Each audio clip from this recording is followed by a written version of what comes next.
Have you ever felt like dealing with people is harder than any other challenge in your life? You try to explain yourself, you try to connect, you try to get others on your side, yet what you often face is misunderstanding, conflict, or even rejection. Imagine working late nights at your job, giving your very best, only to feel invisible because no one notices your effort. Or trying to convince a friend, partner, or coworker about an idea you believe in deeply, but instead of support, you're met with resistance or indifference. That is the painful reality most people live with. We don't really know how to handle people. We think success depends on intelligence, skills, or even money. But in truth, it often comes down to one hidden art, the art of human connection. That is the central promise of the secret to handling people. It doesn't matter who you are or where you come from. If you master this skill, doors will open, relationships will transform, and opportunities will multiply. The book starts with a simple but powerful truth. People are emotional beings first, logical beings second. Too often, we assume that if our arguments are strong enough, others will automatically agree with us. But reality works differently. If someone doesn't feel respected, valued, or understood, no amount of logic will break through. That's why the author insists that if you want to influence others, you need to focus on feelings first. Touch the heart, and the mind will follow. Ignore emotions, and you'll keep hitting walls. One of the golden rules is this: every person craves appreciation. People want to know that their efforts, their contributions, and even their presence matter. If you can recognize others sincerely, you will earn their trust and loyalty faster than anything else. And let's be clear, this isn't about flattery or fake compliments. Empty praise backfires, because people can always sense insincerity. Real appreciation means noticing genuine qualities or efforts and pointing them out.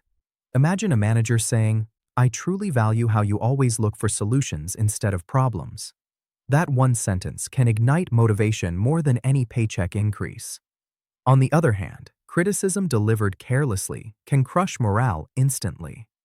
The book stresses that criticism rarely changes people. It usually just hardens them.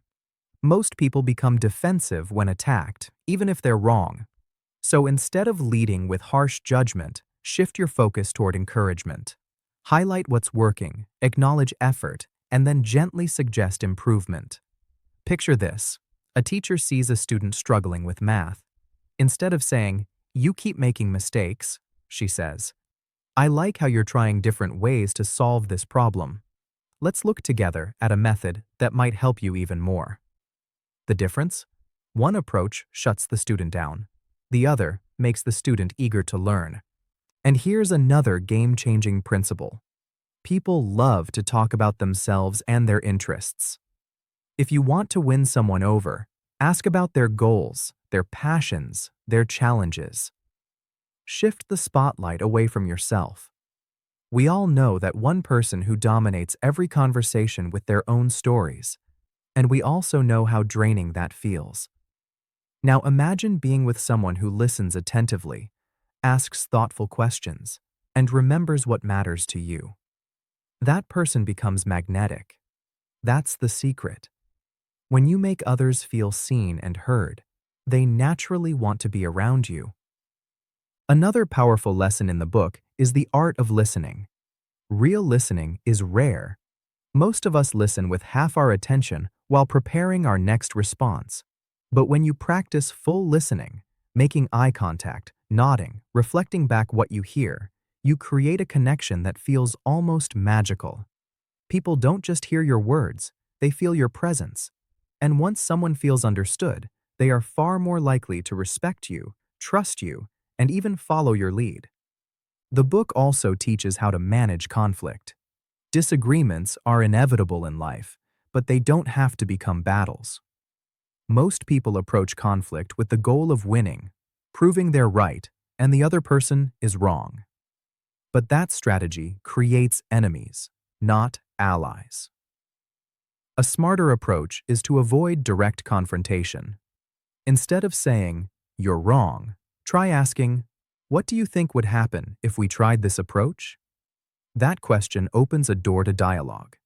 You're no longer opponents. You're partners searching for a solution. Before we go further, let me pause for something important. If you're finding value in these lessons, take a quick moment to subscribe to Audiobook Lounge and hit that like button. I share powerful book summaries like this every single day, packed with practical wisdom you can apply immediately. Supporting the channel helps us keep creating this kind of content, and it helps you never miss a chance to grow. Now, let's dig deeper into the subtle strategies that make all the difference. One of the most underrated techniques is using a person's name often in conversation. A name is the sweetest sound to any individual. It makes them feel recognized and respected. But use it naturally, not excessively. Combine it with genuine appreciation, and you'll notice how warmly people respond. The book also reminds us that timing matters. Sometimes the smartest way to handle people is to wait. Not every conversation needs to happen in the heat of the moment. Emotions can cloud judgment. If you give people time to cool down, you create space for more rational and open dialogue later. Think about arguments in relationships. Most fights aren't about big issues. They're about bad timing and hot tempers. Learning to pause instead of explode is a superpower. Another lesson: let others feel ownership of ideas. If you try to force your plan on someone, they may resist out of pride, even if it's a good plan. But if you guide them gently to the conclusion, asking questions, dropping hints, letting them connect the dots, they'll embrace the idea wholeheartedly because they believe it's theirs. People defend their own ideas fiercely. That's why great leaders don't just give orders. They plant seeds and let others water them. The author also warns against the ego trap. Too many of us think, if I can just prove I'm smarter, people will respect me. But respect doesn't come from showing superiority. It comes from making others feel important. Instead of saying, I know better, ask for advice. Say, I'd love your perspective on this. You might actually learn something, and you'll certainly earn goodwill. Consider this practical scenario. Two managers need to correct an employee's mistake. Manager A says, you messed this up, don't let it happen again. Manager B says, I know you've been working hard and I appreciate your effort. There's one detail we need to adjust so it works perfectly next time. I'm confident you can handle it. Which manager inspires loyalty? Clearly Manager B. The difference isn't in the facts, it's in the delivery. The book emphasizes that the best leaders don't manipulate or dominate.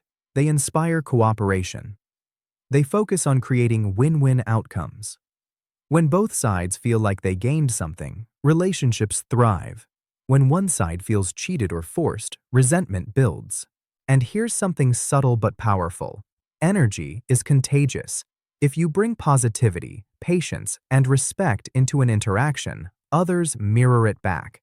If you bring negativity, sarcasm, or aggression, that energy multiplies too. The way you handle people shapes not only their response, but also the culture of every room you enter. Think about your daily life.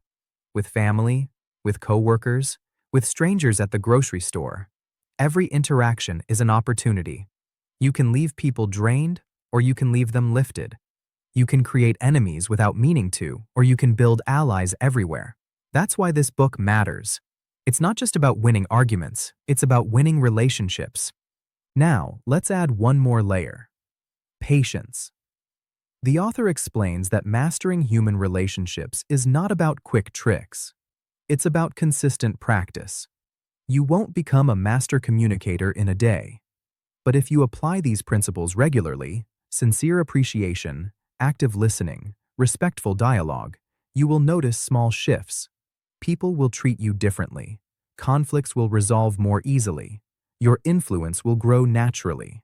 Remember, the true goal isn't to handle people as if they are problems. The goal is to understand them, respect them, and work with their natural psychology. When you do that, everyone benefits. You get what you want, and they feel good about giving it. That is the heart of ethical influence. So what is the ultimate secret to handling people? It's simple. Make them feel valued. Show them respect. Listen to them deeply. Highlight their strengths and avoid attacking their weaknesses. Do that consistently, and people won't just like you. They'll trust you, support you, and even fight to stay connected with you. Now I'll leave you with a question to reflect on, and I want you to share your answer in the comments.